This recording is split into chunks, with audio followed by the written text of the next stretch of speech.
Good morning mga idol. Ito nagdaride ngayon tayo. Ngayon ayan ang ganda ng mga batin ngayon. Ngayong nakabili na kaya tayo dumaan dito sa gilid. Bike ride Tagalog vlog. Palibasa hindi tayo nakaka-ride ng Monday to Friday. Mga idol, yung mga tindahan niya ng kabilang yun din.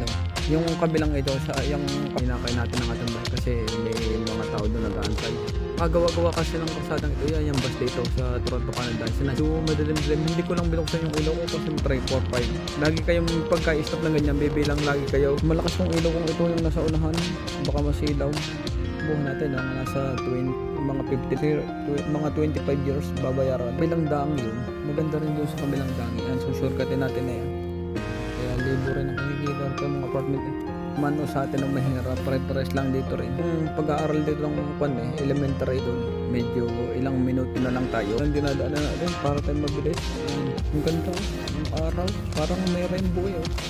Ba't na naman tayo kasi wala naman sasakyan. Yan, dire-diretso man natin itong daan ito. Shortcut na ito papunta sa kayo magsawang manood ng YouTube channel ko, mga idol. Maganda dumaan dito sa karsada. Yung mga puno rito, ibig sabihin yan, malapit na naman. Halos ang ina-upload ko dito sa pag-ride months, hindi na tayo makakalayo mga idol.